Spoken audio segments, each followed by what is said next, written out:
Salut, c'est Bleuson. Aujourd'hui, sujet passionnant, les abdominaux et plus précisément la ceinture d'Apollon. On va voir comment on peut l'obtenir. C'est parti!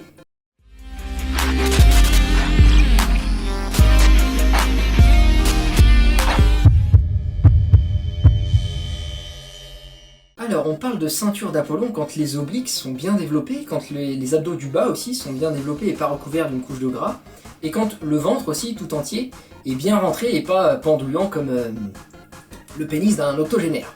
Tu vois, cette partie-là, elle apparaît avec de bons obliques, et cette partie-là, elle apparaît quand les abdos du bas sont bien développés et pas recouverts de gras. Il va donc falloir réunir pas mal de conditions pour avoir la ceinture d'Apollon. Il va falloir travailler tes obliques en volume, travailler le bas de tes abdos en volume aussi, avoir un taux de gras, donc le body fat, assez bas, et travailler aussi ton transverse. Genre, mais c'est quoi? Alors le transverse, on en entend peu parler, on voit quasiment personne le travailler en salle, mais c'est, je dirais, le muscle le plus important à travailler si tu veux une taille fine et un ventre bien rentré. En fait, le transverse, il se situe derrière le grand bras de l'abdomen, donc derrière ce qu'on appelle généralement les abdos, et il sert un petit peu de hamac à tes boyaux, le hamac à boyaux. De mieux en mieux. Ouais, parce qu'il retient tout à l'intérieur. Et tonifier ton transverse aura pour impact d'avoir le ventre toujours bien rentré et bien plat. C'est donc le muscle à privilégier si tu as le ventre qui pend. Alors comment on va le travailler? Et bah tout simplement en s'entraînant à rentrer le ventre. Pour ça, il faut te placer sur le dos, sans cambrer le bas du dos, prendre une grande inspiration en gonflant le ventre et expirer lentement en rentrant progressivement le ventre le plus possible et maintenir le ventre rentré pendant quelques secondes. Puis recommencer l'exercice et faire ça pendant environ 3 minutes ou un peu plus quand tu vas t'améliorer. On peut avoir tendance à vouloir rentrer de manière plus impressionnante le ventre en bloquant la respiration et en rentrant le diaphragme. Mais c'est pas le but ici, il faut respirer tout au long de l'exercice. C'est un exo de type gainage parce qu'on cherche pas le volume, on cherche simplement à le tonifier ce muscle. Tu peux placer cet exercice sur tes sessions d'abdos habituelles, donc 2 à 3 fois par semaine. Ensuite, il faudra aussi travailler tes abdos et tes obliques. Parce que s'ils sont pas développés, ils sont tout plats et tout lisses. Donc on va leur donner du volume et du galbe. Du galbe. Pour faire ça, je vais d'abord te présenter le travail des obliques. Alors il existe des tas d'exercices, moi je vais t'en présenter deux que j'aime beaucoup, je fais pratiquement que cela et j'ai eu d'excellents résultats avec cela. Donc tu peux faire des flexions latérales du buste sur chaise lombaire. Donc le nom est un peu compliqué, mais tu vois dans la vidéo. Tu peux le faire avec ou sans lest, selon ton niveau, et tu fais 4 séries de 12 répétitions de chaque côté.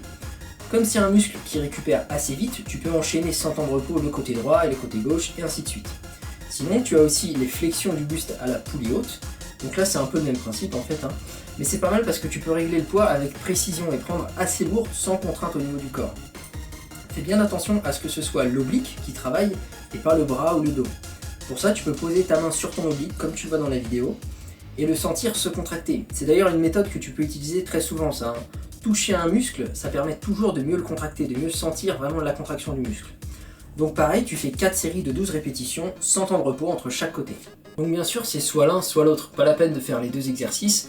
4 séries par séance d'abdos, c'est déjà très bien. Ensuite, pour travailler le bas de tes abdos, je vais te présenter là encore 2 exercices. Je rappelle quand même qu'il est impossible d'isoler vraiment le bas des abdos. C'est-à-dire qu'on va mettre l'accent dessus, mais le haut des abdos sera quand même recruté pendant ces exercices-là. Alors, mon exo préféré, c'est des relevés de jambes aux barres de dips avec du lest. Le problème de cet exercice, c'est qu'il est totalement faisable en ne recrutant presque pas les abdos.